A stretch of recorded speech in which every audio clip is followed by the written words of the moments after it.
Morning. It's good to see each of you here this morning. It is good to be back. I enjoyed our visit with the kids and stuff, but it's going to be back with me this morning. So, how many of you remember jogging in a jug? Raise your hand. Yeah, that's what I figured. Most of us, a little bit older, remembers jogging in a jug. Okay, so. And in fact, a guy named Jack McWilliams, he was a retired dairy farmer in Alabama, marketed it in the early 90s. And he said jogging in a jug was good as jog itself because it made you lose weight and it was a good way to get healthy. And it became a craze. People were buying these half-gallon jugs of jogging in a jug and drinking it every day. Now, some of you here, I know you imbibed in jogging in a jug because you've told me about it, okay? However, his initial claims went beyond burning fat. He said it was pretty much good for everything. It alleviated heart disease, arthritis, lowered your cholesterol, your triglycerides, lowered the risk of cancer, and cleansing internal organs. I mean, this was like a miracle in a bottle. And the main ingredient in jogging in a jug was apple cider vinegar. It was a good dose of apple cider vinegar and a few other juices put in there together. But he said his relatives had been doing this for years and just swore by it. So these testimonials, people were talking about how it just did everything but made your hair grow back, I guess. But it was just this great thing that people took in. However, the Federal Trade Commission decided that the company had false and unsubstantiatable health claims. And McWilliams had to pay $480,000 fine to the FTC, almost $500,000. As part of the settlement agreement, they added the following disclaimer on the product. There is no scientific evidence that jogging a jug or any other name provides any health benefits. But guess what? They kept making it, and people still drink it. So, in fact, the grandson has now taken over the company. Danny, the grandson, is now taking over the company. They're remarketing it now as Granddaddy Jack's Jogging in a Jug. And it's still available in your stores and available online. I think you can buy it in Cookeville, Tennessee at Spring Street Market. So you can still buy jogging in a jug. So that's probably the kind of only jogging I want to do, okay? So, what made it sell? What made this product so appealing to people? Was there something innate with all of us that we want to live as long as we can? Something within us wants us to beat the odds. I mean, the guy became very wealthy by selling people vinegar. God knows how we are made. And very often in God's Word, He linked longevity to His promises. That there's just something within us that sort of want to beat the odds. We want to be around as long as we can, as healthy as we can. And there's just something within us that does this. And God says, okay, I know how you're made. So I'm going to sort of make some promises to you. In Deuteronomy chapter 5, verse 16 says, honor your father and your mother as the Lord your God commanded you, that your days may be long and that it may be well with you in the land which the Lord your God is giving you. So God says, honor your parents and you live long in the land of milk and honey, the land of promise. And so God said, this is a promise to you. Just honor your parents and things will go good for you. In fact, Paul even quotes this in the New Testament, Ephesians chapter 6, verse 2. Honor your father and mother, which is the first commandment with promise. Paul says this is the first commandment that God gave with a promise. And so my question is, if this is the first commandment with promise, then there must be others, right? Yeah, there's got to be more. And what if, by the very nature of you sitting where you're at right now, you were doing something that added to your longevity? That benefited you. What if, as a researcher, I'm always asking what if questions, and I try to do empirical research and try to answer these hypotheses, is this connected to this? And so we collect all this data, we do statistical analysis on it, and see, is there statistical significance to this? And what's really amazing is very often the things that we see already revealed to us in God's Word and God's wisdom and God's Scripture, it's been proved by science over and over again. But what if worship? We spend all this time talking about, what if worship is one of those things that's associated with a promise? While it may not be articulated in worship like the other one was, clearly that honor your parents that your days may be long upon the earth. But what if worship is one of those things associated with a promise that by worshiping God that something happens that is sort of hard to anticipate and explain? And guess what, folks? It appears that worshiping God, like honoring your parents, contributes to well-being and longevity. Do you think about that? That some of you may got up and exercised this morning. God bless you. There's probably a cure for that somewhere. But some of us didn't think about that, but maybe ate something healthy for breakfast. Again, God bless you. But did you think about getting ready and coming here as being something that contributes to the quality of your life and perhaps its longevity? Did you even contemplate that? Well, researchers do. The Journal of Psychological and Personality Science released an article demonstrating that religious people live longer. So this was a pretty big study, and been sort of an interesting study to do. Maybe it took a lot of time to do it because they looked at obituaries in 43 cities in the United States. They just looked at obituaries in 43 cities in the United States. And researchers found that religiously affiliated people live between 5.64 and 9.45 years longer than religiously affiliated with peers. So we're talking about almost a decade for some people, okay? That when they looked at obituaries and they saw whether this person was affiliated with the church, they noticed that there was a relationship between church affiliation or religious affiliation and longevity. I mean, 5.64 to 9.45 years. I guarantee if someone said drink a half a gallon of vinegar a day, they'd probably do it if they get that many more years, right? Yeah. There's something within all of us. So this one study said there was a very strong correlation between you going to worship and longevity. And in fact, another study, the Journal of American Medical Association Internal Medicine study found that women, this was looking at women, who attended religious services for more than once a week had a 33% lower chance of dying over a 16-year period than their secular peers. So this was a longitudinal study. They followed these group of women. They were looking at other health factors, not just religious attendance, but looking at other things as well. But they found that this group of women, over 16 years, by going to worship, they reduced their chances of death compared to their peers who didn't go to worship. Honor your father and your mother that your days may be long upon the earth, and worship God that your days may be longer upon the earth. And that's not only. The Plos-One study found that those that attended religious services regularly experienced less stress and were 55% less likely to die over the next 18 years compared to those who did not attend. So over a 50% reduction in death over people who did not have religious attendance or affiliation. Now, the question is, what attributes to that? And some people would argue that for the most part, most religions promote sort of healthy things. Don't drink, don't drug, do healthy kind of things. Don't engage in risky sexual behaviors.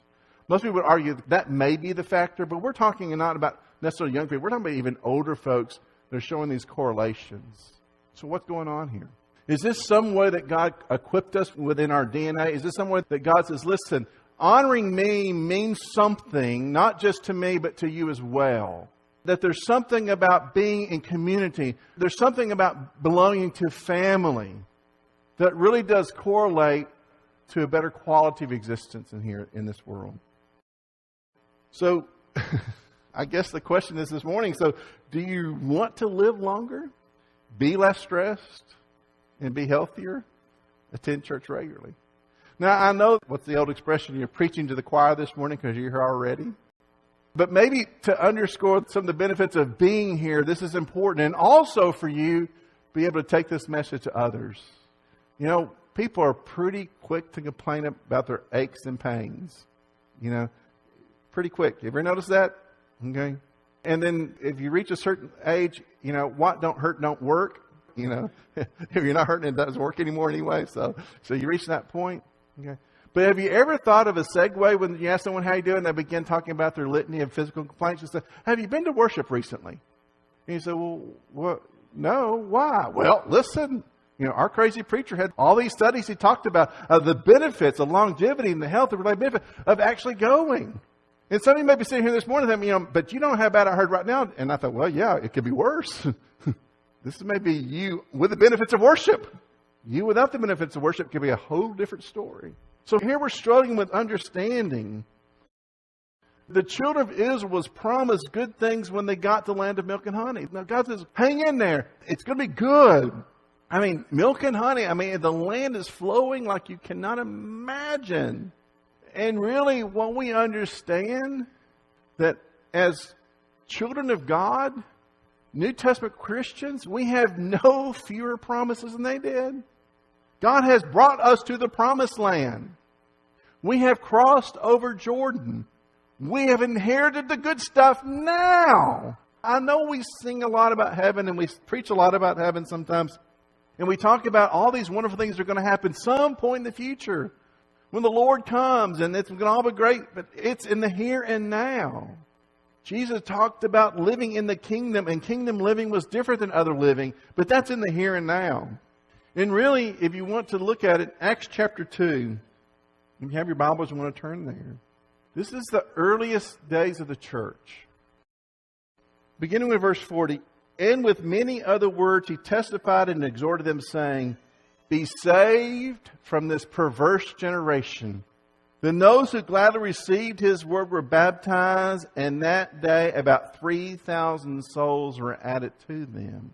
And they continued steadfast in the apostles' doctrine and fellowship and the breaking of bread and in prayers. Then fear came upon every soul, and many wonders and signs were done to the apostles. Now all who believed were together and had all things in common, and they sold the possessions and goods and divided among as anyone had need. So continuing daily with one accord in the temple and breaking bread from house to house, they ate their food with gladness and simplicity of heart, praising God and having favor with all the people. And the Lord added church daily those who are being saved. It was an amazing time. But the one constant we saw in that was gathering together and to worship. God was doing great things with his people when they got the understanding that they were in the land of promise. They were celebrating what God had done and what God was continuing to do. So what you're doing here is not insignificant. For many of you, there's no other place you would be on Sunday morning in the Lord's house. But for some of you, you made the decision to be here today for whatever reason. And I just want to tell you, it's not insignificant what you're doing by being here this morning. A study that looked at many studies about religion and its benefits, and worship in particular and its benefits. The American Council of Science and Health found that the underlying correlation across all these different studies was congregating with a like-minded community. They truly factored out all the teachings type thing, the thing about health and stuff like that, that might have been that. And they didn't find that those kind of things were really that significant. What they really found out was the most significant finding of all these different studies about the benefit of worship was being together with like-minded people. Now, again, this is another one of those cases. Acts chapter 2 tells us that that's what was happening. They had community. They met with each other daily. They had the singleness of heart. They just got it. They were in the spiritual promised land and they got it. And guess what happened? They received the favor of men and of God. So when worship is at its best, it's really getting at these core things about who we are and what we are to be. And that's a community of faith, a family of God. And growing together in a way in which it brings us closer in God's glory. And it's not insignificant what you're receiving from it. I know that sometimes we think, well, I'm going to worship. I'm really making a great sacrifice. But the reality is that you're benefiting more than you're giving. Right? All of it. You're benefiting more than you're giving. Colossians chapter 3 has a really great word picture of what this community is supposed to look like, what we're supposed to look like as a church. Now, in truth, there's no wedding ceremony in the Bible. I was really confused growing up. I was a big kid before I figured it out. Because I attended weddings, and I always saw the preacher would have his Bible, in his hands. And he would, pretty much always, dearly beloved, we're gathered here together in the sight of God to join this man and this woman, holy matrimony, And I assumed that was in the Bible. And I was probably 5th or 6th grade, and I was determined to find out, well, where's that passage at in the Bible? I'm a little slow, okay? Some of you had already figured out. I thought it was in the Bible because it always seemed to be in the Bible. It's not in the Bible. It's not in. Dearly beloved, is not in the Bible. Okay? And so, but preachers want to sound really great at preaching, ceremonies, religious ceremonies like weddings and stuff. So, there's a few passages that we borrow from Scripture that try to make them fit weddings and stuff like that. I love the passage in 1 Corinthians chapter 13, about love. Love is, it's nothing to do about marital love. It's talking about church love. It's not about marital love. Paul's not talking about a marriage love. He's talking about church love. In Colossians chapter 3, I love this passage. I read this passage in wedding ceremonies. It has nothing to do with marital love. It's about church love. This is what he's talking about. This is the word picture of who we are to be as a people. Bearing with one another and forgiving one another. If anyone has a complaint against another, even as Christ forgave you, so you must also do. But above all these things, put on love, which is the bond of perfection. And the peace of God will rule in your hearts, to which you were called in one body, and be thankful. This is a word picture about who we are supposed to be, striving to be. And can you imagine what worship looks like when you do this? I worship because I need to, because I'm blessed by it. But more importantly, that you're edified by it, and that I'm edified by your worship. And collectively, we come together to worship God, that we see that Simon says there's benefits to that. But more than that, it's what God has called us to be as a people. The act of worship is commanded for your good. God is not taking from us in worship. He's giving us blessings we don't even realize. That God is not really robbing us or taking from us in worship. It's the least we can give Him is gathering together with His saints at every opportunity that we have. It's really important to think that collectively we edify one another. We build each other up. I have a disclaimer to make before I put that up the next slide. I don't have a Facebook account. I don't do it and stuff. So Tammy keeps me informed about the world of Facebook, what happens in the world of Facebook out there. And there's a lot of good things, And sometimes she shares things with me and wow, that's good. And when we were on vacation last week, she said, you need to hear this. She says, some people from church posted this on Facebook. And that's it. So some of you are sort of responsible for my sermon today. Okay? Because you put this idea in my head. And this is what it was. When missing church begins to not bother you anymore, then sin will not bother you either. Go to God's house. You need it. That's a sermon in a sentence or two. That there's something about this that's important. If you begin to let it not be important to you, then other things are not so important to you either. The Hebrew writer says when you come together to stir up love and good works. There's something transformational about this period of time that we do. And what science? This is not godly science. This is just science that says that, listen, being in worship matters to you physically, mentally, emotionally. And we know as children of God, spiritually, it matters to us. Unfortunately, for the Williams family, there was no scientific evidence that verified the benefits of drinking, jogging in the jug. But almost 30 years later, guess what? Jogging in a jug is still around. And people are still buying it. And the family's still making money from it. You know what's their claim to fame? Is the testimonials. You go to the website. You go to joggingajug.com. They've got a website. Okay? And look, person after person after person after person have told their stories about how this stuff just cured what ailed them. And people buy it and drink it. And there is no scientific evidence that drinking apple cider vinegar is going to do anything for you but probably make you feel funny. But people still do it because by word of mouth. I got this stuff and, I don't hurt no more, or it cured my ingrown toenail. I don't know what the claim was. But you know and participate in something that does matter and make a difference. Worship. It makes a difference. So I'm wrapping up my series today on worship. I don't know what John's going to be doing next Sunday, but I'm wrapping up my series today on worship. So it's been a good process for me. For me to look beyond just the list of why we need to understand the importance of, and also that worship is something that extends beyond these four walls at this hour of the week, or from the 6 o'clock hour, or whenever we assemble to do it. The benefits are far-reaching and transformational.